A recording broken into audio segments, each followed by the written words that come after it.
Fala galera, aqui é o Gabriel e hoje é dia de história completa aqui no canal. Saiu mais uma edição dos crossovers da DC e da Marvel. Essa é a segunda edição publicada pela DC. E a grande história é mais um crossover entre Batman e Deadpool. Só que dessa vez, escrito por Grant Morrison e ilustrado por Dan Mora. Então se preparem porque vai ser bem melhor do que aquele primeiro crossover que foi escrito pelo Zeb Wells. Bem melhor. Só que também esse vídeo não vai falar só dessa história, porque saiu mais uma edição do DCKO que envolve os Titãs. Na última edição, o exército de Darkseid tinha chegado na Terra durante a operação de evacuação. Vamos ver nessa edição o que aconteceu depois. E pessoal, fazer esse tipo de vídeo com essa edição no dia seguinte que a HQ sai dá muito trabalho mesmo. Então se der pra ir deixando aquele bate-like, aquele bate-comentário, compartilhar com amigos, se inscrever no canal,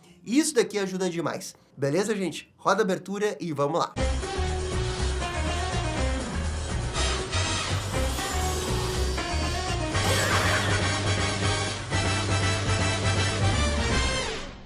E bem, vamos começar com uma das histórias mais aguardadas no ano, o crossover do Batman e Deadpool. A história começa de um jeito bem Grant Morrison. Duas entidades cósmicas, cada uma representando o DC e a Marvel, realizam a eterna dança pelo universo. Até que da dança surge um olhar, uma chance, um romance.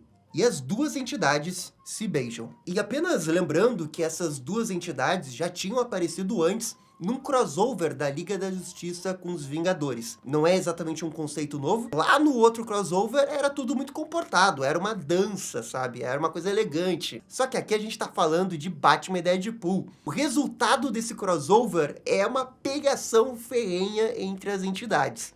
E o quadrinho até que vai mostrar. E dessa grande mitologia cósmica, a história se volta para Gotham, onde vemos um homem amargurado, bebendo e lamentando a morte de sua esposa. Ele se chama Victor e percebe que o Batman está ali. O herói coloca a mão em seu ombro e pede para que Victor conte tudo o que aconteceu nessa trágica história. E ele punirá os homens da Amanda Waller responsáveis por isso. E o nome completo desse personagem é Victor Gover, um vilão pra lá de desconhecido do universo da DC. Ele foi o segundo mestre dos esportes. Se o primeiro já é desconhecido, imagina o segundo. E também é importante contextualizar que todo esse negócio envolvendo o Victor faz uma referência a uma antiga história do Esquadrão Suicida, que parece um pouco aleatório no primeiro momento, mas tem tudo a ver por causa de Grant Morrison. E isso vai ficar bem claro pro final da HQ. Em seguida, vemos o Batman em ação numa cidade na Grécia. Ele conversa com alguém no seu comunicador. O herói está atrás de um artefato e confirma que os soldados da Amanda Waller já morreram ali. Esse artefato, segundo o Batman, tem o poder de manipular a realidade. É então que ele investiga os corpos das pessoas mortas. E vemos um batirangue na parede de uma ruína. E uma mão parece alcançar o herói. E nesse momento, as entidades cósmicas estão começando a se pegar de uma forma mais intensa. E dessa pegação, o tecido da realidade fica muito mais instável, o que vai resultar em algo muito inusitado. Na página seguinte, Deadpool está segurando um Batman muito machucado e com flechas por todo o seu corpo. Para esclarecer melhor essa página, o mercenário começa a explicar para nós leitores que vai começar a contar como que chegamos nesse momento. E tudo começou quando ele matava esses ninja em formato de cartoon. E após matá-los, Deadpool pede que a audiência confie nele. E o Deadpool aqui já tá cheio de gracinhas e referências nos seus diálogos, como ele cita aqui o título dessa HQ bem conhecida do Batman. O mercenário começa a contar, curiosamente, a quantidade de paredes na sala em que se encontra. E quando chega na quarta parede, ele olha para nós e diz que pode nos ver. O que é para fazer uma referência àquela icônica página do Homem-Animal, que é escrita por Grant Morrison. Já deu para ver que essa história vai ter muita referência, muita metalinguagem, né? Deadpool está simplesmente no que parece ser o labirinto da Corte das Corujas. O mercenário se depara com o Batman, que entrega os pés para ele se regenerar, o que leva o morcego a comentar que esse fator de cura parece bem doloroso. E o Wade confirma que é sim. E Batman faz uma pergunta, enquanto aperta teclas do piano que estava bem debaixo da estátua de coruja. Isso leva para uma piada envolvendo o Deathstroke, na qual Deadpool debocha de não saber o que isso significa. E Batman sorri, ao confirmar que ele não é o Slade Wilson. E bem, essa é uma piada, né, por causa da própria origem do personagem do Deadpool. Ele é criado, né, por causa da existência do Deathstroke. E pro Batman, o Wade não ser o Slade é uma boa notícia. E nisso ele se defende de um golpe do Deadpool. Afinal, ele não é tão bom quanto o Slade. E o herói derruba o mercenário. O morcego quase ficou preocupado por um segundo. E Deadpool fez mais uma piada quebrando a quarta parede. Agora, em poucas páginas, esse crossover já é bem melhor do que o primeiro, hein? Ao saírem daquele lugar, Batman comenta o quanto que a sala anterior parecia com o labirinto da Corte das Corujas. Enquanto caminham por novos cômodos que têm várias referências a crossovers de DC e da Marvel, Bruce tenta entender quem é o Wade, já que ele tem armas que matam e um nome de vilão. O que Deadpool se defende, dizendo que é um nome de anti-herói, é diferente. Sabe, é um nome que gera temor, mas também deixa aquela coisa ambígua que você não sabe se é um herói ou um vilão. Um anti-herói. Bruce acha que o Wade é algo do multiverso, uma espécie de eco do Slade Wilson do universo da DC. E isso irrita o mercenário, que devolve na mesma moeda, chamando Batman de Cavaleiro da Lua. E essa doeu. Mas para isso, Batman só responde que ele é o Batman. Pô, eu ri dessa piada aí. O Wade acha que eles estão em algum tipo de escape room diferentão e que precisam trabalhar juntos para sair dali. Eles seguem depois nesse barquinho de cisne. O mercenário continua tagarelando sobre talvez o seu nome ter sido pego do título de um filme ruim do Dirty Harry. E ele até acha que está conseguindo irritar o morcego. Mas Bruce se mantém calmo, e até diz que está acostumado com vilões que falam demais. Até porque o arqui-inimigo dele é um palhaço que não cala a boca. E ele também criou o Robin, que era um menino hiperativo, segundo o próprio Batman. No caso, eu acho que ele está falando do Dick Grayson. O herói diz que eles não estão sozinhos, e o Wade concorda. O que pode ser por causa do seu sentido aranha, mesmo que ele não tenha um. Depois ele pergunta quem é o bravo e o destemido dessa dupla. Até que o morcegão fala que tem uma teoria, e que vem formulando desde que eles acordaram ali. Eles finalmente chegam ao final da viagem do pedalinho, e Batman lista as pistas que viu até agora. Contudo, aquela gangue de ninjas cartoons retorna e ataca os dois. A briga começa, e o Deadpool fala que respeita muito a regra de não matar do morcego. Mas esses são ninjas cartoons, eles não têm sentimentos. Então, o Batman pede pro Deadpool ficar quieto. Até que demorou. Wade diz que o Batman tem algo mais forte que Adamantium. Batman tem a Plot Armor. E que essa é uma expressão, né, que a gente usa para explicar quando um personagem não pode morrer, não pode ser ferido. O roteiro tá sempre defendendo ele. Essa é a armadura do Batman, o roteiro. E a fim de testar essa teoria, Batman se joga na frente das flechas dos ninjas. E aparentemente, essa teoria era furada, pois o Batman é acertado em cheio por elas. Inclusive, isso rende uma carinha de triste do Deadpool, dizendo que a teoria não deu certo. E o Batman concorda que não funcionou, enquanto agoniza de dor. Então, é revelado quem está por trás de tudo isso. A vilã Cassandra Nova, que apareceu recentemente aí no filme do Deadpool e Wolverine. Só que não foi por isso que a Cassandra Nova apareceu nessa história. Não foi por causa de sinergia, nem nada disso. É porque foi Grant Morrison quem criou essa personagem na HQ dos X-Men. A Cassandra revela que o Deadpool, nessa história, estava buscando por uma arma para derrotar ela. Mas a Cassandra manipulou o Batman para pegá-la primeiro. Só que o problema é que agora a telepata não consegue ver dentro da mente do detetive, mesmo ela usando o máximo seus poderes. Cassandra até se pergunta, quem diabos é ele? Cassandra investiga a mente dos dois atrás da arma. Contudo, Deadpool consegue salvar o seu novo melhor amigo. E voltamos para aquele momento do começo da história. O mercenário carrega o Batman em seus braços e faz uma piadinha com o Batman absoluto. O Wade o leva até o último poço de Lazarus, e que também fica nesse local. Deadpool fica um pouco receoso com o que pode acontecer com Batman, já que o morcego pode ficar lunático, ou pior ainda, pelado. Mesmo assim, o joga ali dentro. E nessa sala que eles estão, tem vários personagens ali da DC e da Marvel que foram escritos por Grant Morrison. Realmente, tudo gira em torno de Grant Morrison nessa história, né? Já deu pra entender isso. E adivinho, o Batman sai dali vivo, mas não como Batman, e sim como Dark Claw, a fusão de Batman e Wolverine, que de fato já teve HQ sobre ele. E por favor, não questionem a lógica desse crossover, tá? Dark Claw sai direto querendo brigar com Deadpool, o chamando de Slade. O que irrita o Wade é Wade com W, diz ele. Toda a luta percorre alguns cenários inusitados das HQs do Batman na Era de Prata, como essa da máquina de escrever gigante. A luta é mortal, e Dark Claw fala que é Dark Claw, um Batman com fator de cura. E na sequência, dá golpes duros no Deadpool. Em um determinado momento, Batman parece voltar à sua sanidade, e diz que ele nunca anda sozinho, e tem um parceiro que nunca faz o que manda. E é aqui que acontece uma espécie de reviravolta na história. Esses lugares que a gente tá vendo que o Batman e Deadpool estão passando, na verdade, eram coisas dentro da sua própria cabeça que a Cassandra estava criando. Na realidade, a vilã segura Deadpool e Batman. E ela escutou o Batman falar que tem um parceiro. Esse é sinal para o Robin Damian Wayne atacar a telepata, e assim o faz. E era o Robin quem o Batman estava conversando na comunicação antes. Tudo isso faz quebrar a concentração dos poderes da Cassandra. Batman e Deadpool estão naquelas ruínas na Grécia, no início da HQ. Eles seguem por essas ruínas até que encontram alguém que está segurando um estranho notebook. E essa pessoa está explicando a própria história que estamos. E aos seus pés está um Batman morto. O morcego explica que essa pessoa está segurando um teclado cósmico e que é capaz de alterar a realidade. E eu acho que já dá pra saber quem que é essa pessoa que tá segurando o teclado, né? O morcego aqui faz toda uma exposição e explica que o Victor, que vimos antes no começo da história, é o vilão mestre dos esportes. Ele estava em uma missão com o Esquadrão Suicida, quando esse item acabou sendo visto, e a sua esposa foi morta por pessoas querendo saber onde estava o item.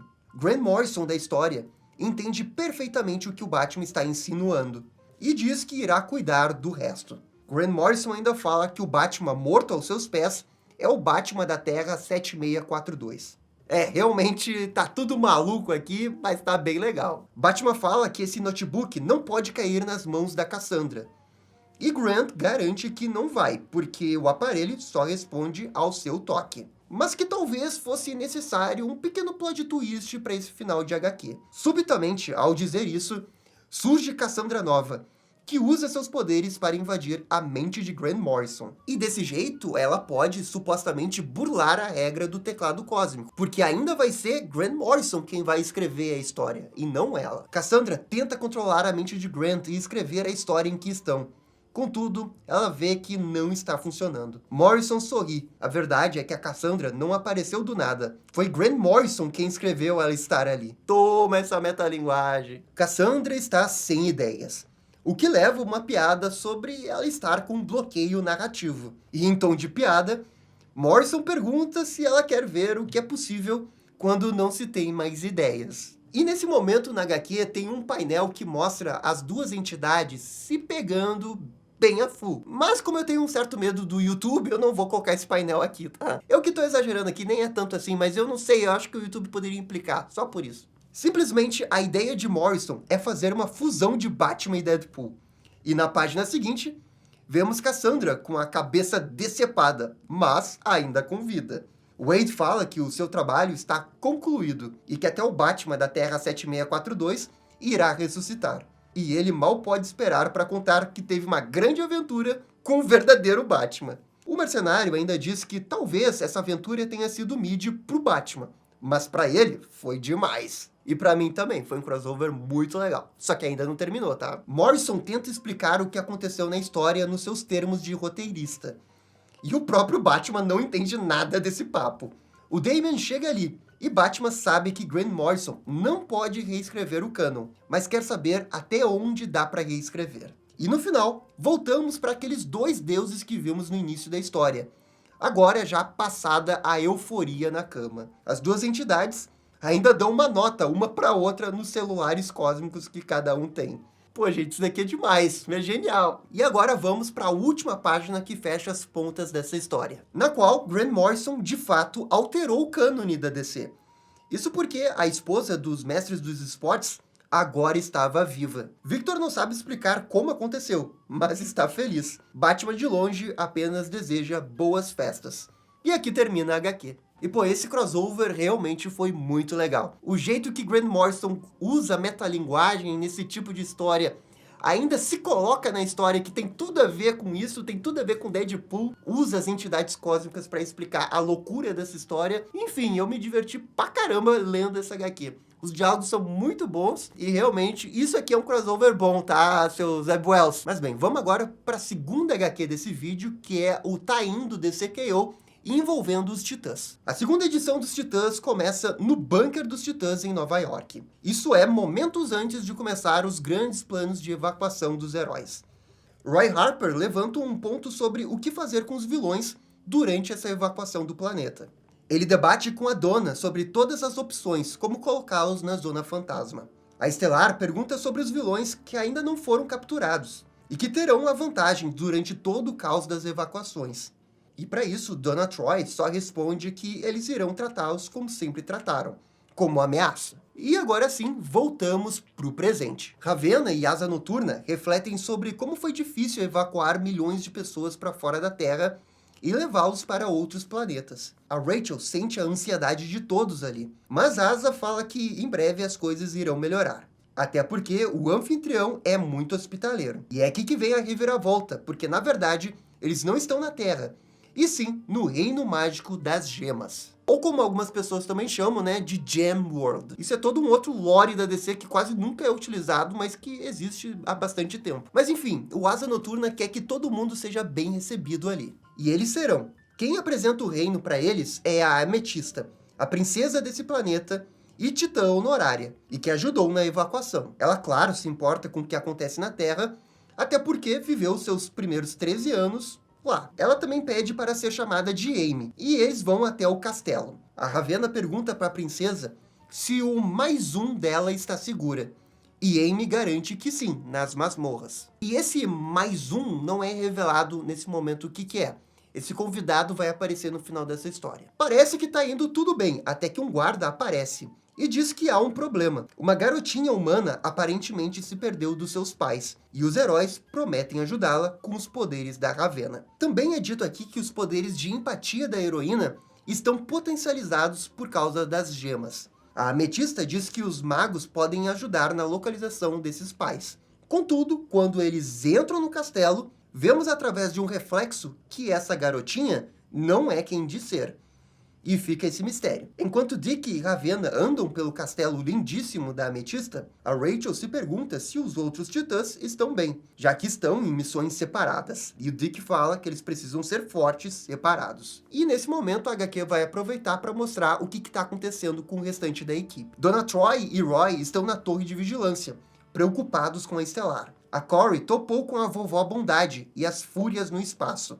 A Ravena também diz que não está preocupada com o Mutano, porque ele foi levado para um planeta sem vida animal. O que não se confirma, porque quando vemos Mutano e Beast Girl na HQ, os dois estão trabalhando duro para proteger os humanos do planeta. E depois a história continua no mundo das gemas. Asa Noturna e Ravena sentem uma forte vibração que destrói parte do castelo. Dick pergunta se isso não é culpa daquele convidado misterioso, e Ravena diz que isso não é possível. A vibração veio de uma câmara dentro do castelo. E a fonte desse poder veio daquela garotinha, que aqui se revela sendo a Jinx. Ela conseguiu trancar os feiticeiros desse mundo e a Ametista nesses cristais, e se proclama como a nova princesa desse mundo. E agora voltamos para Estelar. A Corey está frente a frente com a Vovó Bondade, que ainda não a atacou. Estelar tenta falar para a Torre Titã dar meia volta, só que ela está sem sinal no comunicador. A heroína diz que irá ficar ali para ganhar tempo aos demais, e quando parecia que ela iria lutar sozinha, a tropa dos Lanternas Verdes, liderados pela Jéssica Cruz, aparece. Vovó Bondade diz para os seus combatentes manterem posição e esperarem pelo sinal. Ela diz que o seu ponto final é chegar na Terra, e que não há necessidades de lutar com coisas pequenas. Assim, com a ajuda dos Lanternas, Estelar passa pelo bloqueio dos Apocaliptianos e se depara com naves de Tamaran. E isso só pode significar que Commander, a irmã da Estelar, a Blackfire, está ali. E de fato ela está. Foi por causa do seu exército que Estelar de fato conseguiu passar pelo bloqueio. E ao que tudo indica, ela veio em paz. Mas fica o mistério do que vai acontecer para a próxima edição. E agora voltamos para o Asa Noturna e para a Ravena. A Jinx comenta que tinha ouvido falar dessa dimensão, um lugar em que a mágica floresce. Ela aproveitou a desatenção dos titãs e conseguiu usar suas habilidades de probabilidades para passar nesse mundo onde o poder mágico é ampliado. A vilã tá com os poderes ampliados nessa dimensão e dá um enorme trabalho para Ravenna e para o Asa Noturna. A Jinx está praticamente onipotente e até roubou os poderes da Ametista e dos outros magos.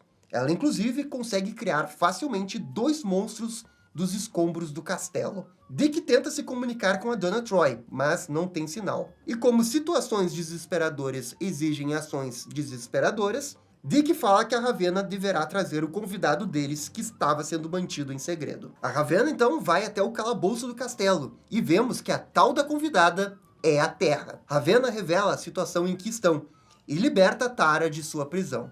E no fim, ela pede para que Terra não faça nada em que ela vai se arrepender.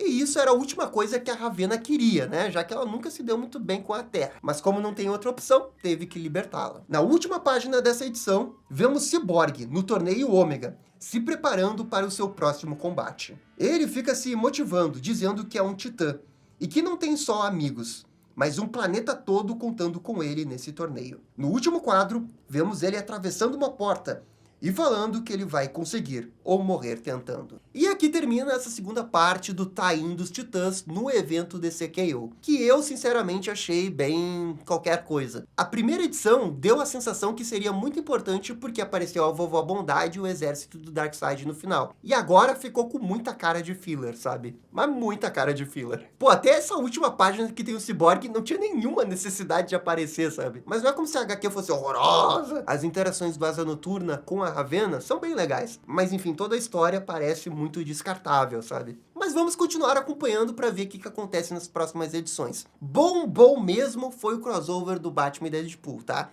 Esse sim foi demais. Mas galera, agora eu quero a opinião de vocês aqui embaixo. O que vocês acharam dessas duas histórias? Comentem aqui. E no mais, muito obrigado por acompanhar o vídeo até o final, e vocês estão ligados? Dá-lhe descer. E esse foi o vídeo do crossover de Batman e Deadpool. E aí, gostaram? Não gostaram?